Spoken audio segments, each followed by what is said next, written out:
kasus ijazah Jokowi telah memasuki babak baru, yaitu dengan sowannya Rismon Sianipar ke rumah Pak Jokowi dan ke kantor Wapres Wakil Presiden Gibran pada hari ini, kemarin dan hari ini.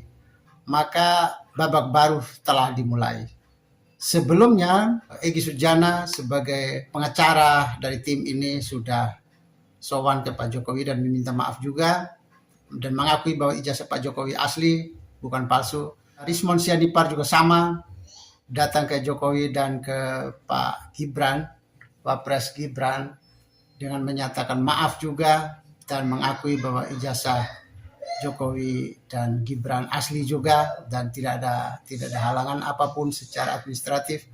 Pertama yang saya mau katakan bahwa kasus ini sudah tinggal waktu. Roy Suryo dengan Tifa, kekuatan mereka sudah sangat lemah. Dari kekuatan dukungan moral maupun dari dukungan metodologis, dari kompetensi mereka juga sudah lemah. Sebenarnya kan selama ini kan yang dianggap cukup kuat itu kan Rismon, karena dia dianggap oleh publik menganggap dia kan, oleh sebagian orang mempercayai dia adalah S3 dan S3 dia jurusannya sudah khusus ke arah digital forensik. Jadi dia dianggap lebih kompeten pada saat itu. Tetapi ketika Roy dan Tifa itu kan secara kompetensinya kan lemah juga, sehingga publik makin kurang yakin dengan kompetensi keduanya. Roy itu adalah sarjana komunikasi, kemudian S2-nya ilmu kesehatan. Tifa adalah seorang dokter. Padahal masalah yang dipersoalkan adalah masalah digital, masalah informatika ya. Jadi kelihatannya melemah.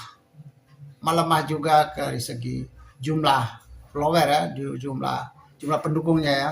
Itu kan juga tokohnya kan makin lemah ya setelah keluarnya Egy Sujana dan Rismon ini kan kelihatannya juga makin lemah kekuatan mereka.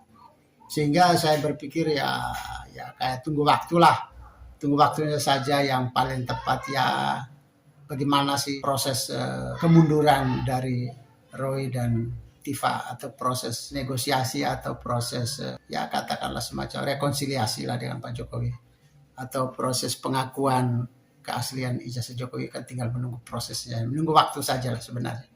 Tetapi yang mau saya katakan, ketika Egy Sujana dan sekarang Rismon Sianipar sudah mengakui bahwa ijazah Jokowi asli dan penelitian mereka apapun yang mereka klaim selama ini secara metodologi sudah salah semua atau tidak benar, maka dengan demikian ada kemunculan label baru atau julukan baru, yaitu orang-orang yang berstatus sebagai beo.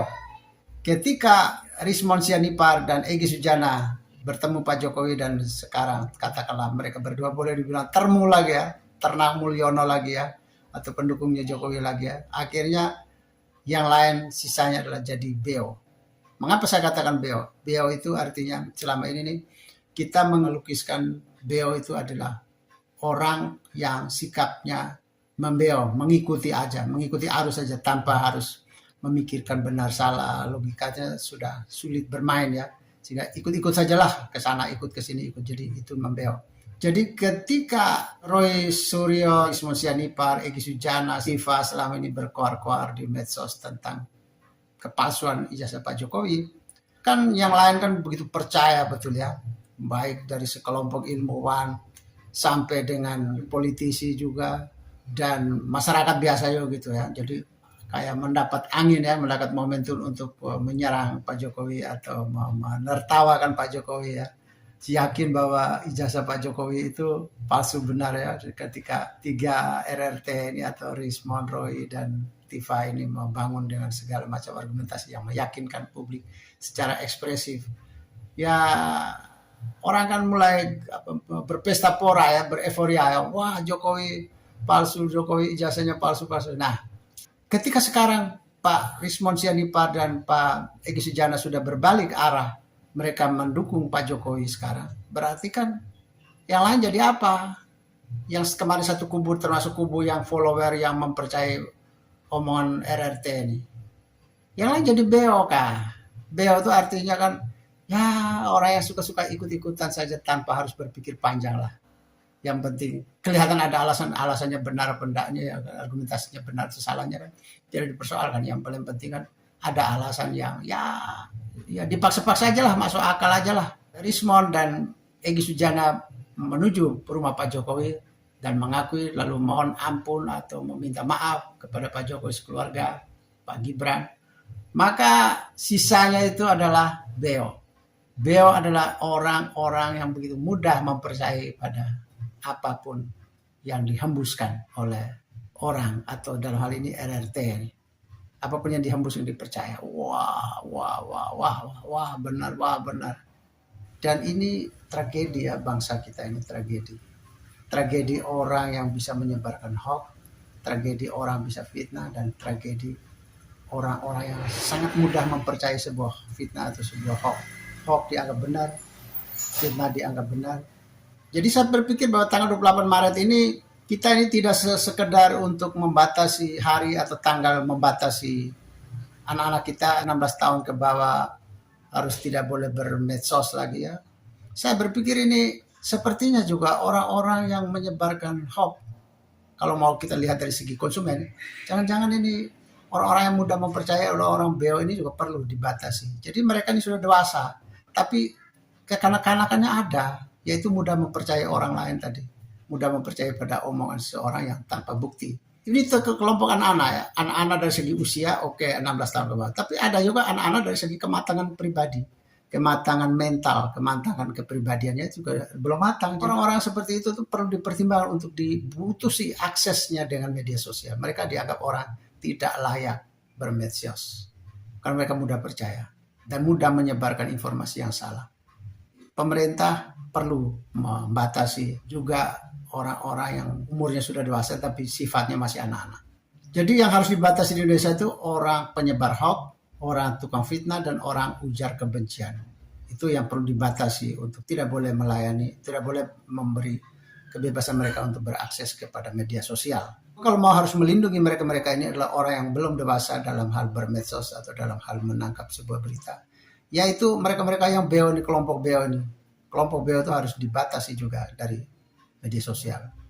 Harus diputus akses mereka. Pemerintah saya pikir harus putuskan akses mereka, orang-orang beo ini dengan media massa, dengan media sosial.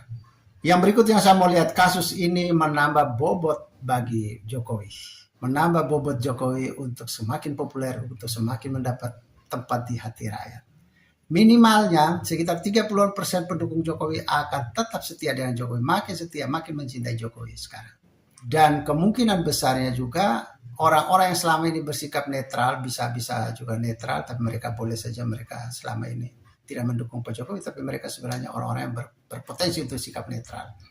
Maka mereka ini bisa menambah jumlah dari para pendukung Jokowi. Jadi kalau sampai hari ini pendukung Jokowi masih kuat sekali dan fans Jokowi masih kuat sekali, maka tidak pernah menutup kemungkinan optimisme saya 2029 Jokowi adalah salah satu playmaker. Jokowi 2029 adalah salah satu playmaker selain Megawati dan Prabowo Subianto. Ada 3 playmaker nanti besok 2029. Siapa yang sebenarnya yang mendongkrak Jokowi? Ya, para RRT ini, mereka yang membangun sebuah konspirasi atau membangun sebuah momentum yang mempersoalkan ijazah ini. Mereka ini punya jasa. Dan juga jasanya para beo ini. Para beo yang membenci. Jadi makin orang membenci Pak Jokowi, makin juga polemiknya makin tajam. Makin tajam polemik, maka makin rawan orang mengikuti proses ini.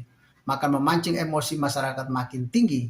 Mulai dari emosi membenci atau emosi yang mencintai. Jadi jumlah para pecinta Jokowi akibat dari kasus ijazah palsu ini, isu ijazah palsu ini, makin meningkat. Minimalnya 30% pendukung Jokowi akan tetap setia dengan dia di tahun 2029. Dan bila perlu pendukung Jokowi akan lebih dari 30%. Lebih dari 30% pendukung Jokowi akan muncul di tahun 2009, maka Jokowi tetap jadi playmaker, jadi pemain, salah satu pemain dalam 2029. Jokowi bisa penentunya juga tahun 2009. Sia-sialah orang-orang yang selama ini membenci Jokowi atau berjuang untuk mendepak downgrade Pak Jokowi, menjatuhkan Pak Jokowi, tidak berhasil, dan itu yang membuat Pak Jokowi tetap populer dan makin populer terus. Ketika downgrade-nya tidak berhasil, maka Jokowi menjadi makin populer, makin populer, makin populer. Momentum ini akan mempertahankan Pak Jokowi sebagai salah satu playmaker tahun 2029. Selamat bermedsos atau selamat menanggapi masyarakat dengan tidak menjadi BO. Harus cerdas dan selamat demokrasi.